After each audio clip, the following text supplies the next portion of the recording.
ចូលឆ្នាំ3ថ្ងៃបានទៅជួបជុំកូនចៅដែរប៉ុន្តែអត់បានដើរលេងផងចប់ចូលឆ្នាំបាត់ហើយបងប្អូនអើយហើយអត់បានដើរលេងហងនិយាយពីថាមុខខ្មៅដូចប៉ាវចិនអញ្ចឹងពេលមកវិញបងប្អូនហើយជីវិតបន្ទាប់ពីមកពីចូលឆ្នាំវិញណា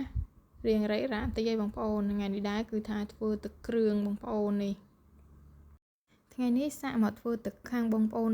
អ្នកបាត់ដំបងបងប្អូនខុសត្រូវយ៉ាងណាអីសូមកុំប្រកែកប្រកាន់បងប្អូនដោយសារធ្វើលើកទី1ទេរៀនធ្វើតាមគេតាមឯងអញ្ចឹងណាហើយសម្រាប់ធ្វើទឹកគ្រឿងដែរយើងមានដូចជាខ្ទឹមក្រហមខ្ទឹមសត្រប់ពុតញងយើងយកវាមកលីងឲ្យឈ្ងុយអញ្ចឹងណាបងប្អូនអ្នកមានម្ទេសមានអីអញ្ចឹងយើងធ្វើការចាក់ទឹកលីងគ្រឿងទាំងអស់ហ្នឹងឲ្យវាឡើងក្រៀមទៅបន្តមកទៀតយើងធ្វើការលីងជាមួយនឹងប្រេងឆាទេបងប្អូនចាក់ប្រេងឆាទៅដើម្បីឲ្យគ្រឿងទាំងអស់ហ្នឹងគឺថាពេលលីងទៅគឺវាឈ្ងុយឈ្ងប់តែម្ដងបងប្អូនឥឡូវនេះគ្រឿងលីងរបស់យើងហ្នឹងគឺបានលីងរួចរាល់ហើយដែរគឺក្រៀមល្មមហើយយើងទុកវាម្ល៉េះសិនឥឡូវនេះយើងមកធ្វើការដាំទឹកស្រុះជាមួយនឹងបន្លែរបស់យើងបន្លែមានដូចជាស្អំត្រប់ស្លឹកច្រេះអីហ្នឹងបងប្អូនបន្លែដាក់គ្រប់មុខទៅបងប្អូនចូលចិត្តបន្លែដាក់បន្លែហ្នឹងមកបងប្អូនត្រីស្ងោររួចស្រង់វាយកមកបេះសាច់ដកឆ្អឹងដកអីចេញអស់ហើយនឹងប្រហុកយើងយកវាទៅអាំងបងប្អូនបន្ទាប់មកយើងធ្វើការបុកគ្រឿងនឹងចូលទៅមានដូចជាខ្ទឹមក្រហមខ្ទឹមសដែលយើងបានលីងហ្នឹងម្ទេសអីហ្នឹងយើងធ្វើការបុកវានឹងឲ្យឡើងម៉ត់ល្អទៅបន្ទាប់មកទៀតយើងធ្វើការដាក់ជាមួយនឹងប្រហុកសម្រាប់ប្រហុកនេះបងប្អូនយកទៅលីងក៏បានឬក៏អត់លីងក៏បានដែរបងប្អូនយើងអាំងអញ្ចឹងក៏ឆ្ងាញ់ដែរ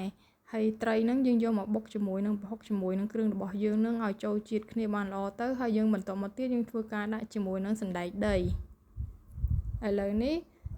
គ្រឿងរបស់យើងគឺបានបុកម៉ត់ល្អហើយយើងដួសទុកម្ល៉េះសិនយើងសម្រាប់គ្រឿងគឺយើងយកមកលាយតាមក្រោយបងប្អូនជាប៊ីចេងម្សៅស៊ុបនិងស្ករត្នោតបន្ទាប់ពីដាក់គ្រឿងទេសទាំងអស់នឹងចូលហើយយើងធ្វើការចាក់ជាមួយនឹងទឹកក្តៅចំនួន2វែកបងប្អូនលាយល្មមទៅទឹកគ្រឿងបើសិនជាយើងធ្វើរាវពេកគឺក៏វាអត់ឆ្ងាញ់ដែរបងប្អូននេះយើងច្របល់គ្រឿងទេសនឹងចូលគ្នាឲ្យសព្វម៉ត់ល្អហើយយើងធ្វើការចាក់ជាមួយនឹងទឹកម្ជូរបងប្អូនអាចប្រើជាមួយនឹងទឹកអំពិលទុំក៏បានទឹកក្រូចឆ្មាក៏បានដែរយើងធ្វើការកូរគ្រឿងនឹងឲ្យសព្វម៉ត់ចូលគ្នាបានល្អហើយយើងភ្លក់តាមចំណង់ចំណូលចិត្តយើងទៅបើសិនជារ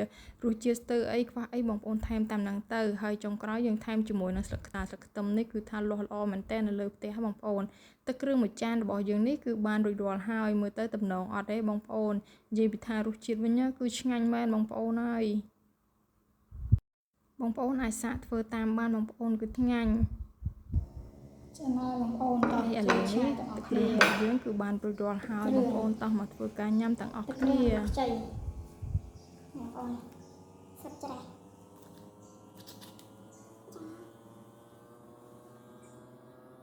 ដល់អត់ចា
បងប្អូនវីដេអូនេះមានតែប៉ុណ្្នឹងអរគុណច្រើនបាយបាយ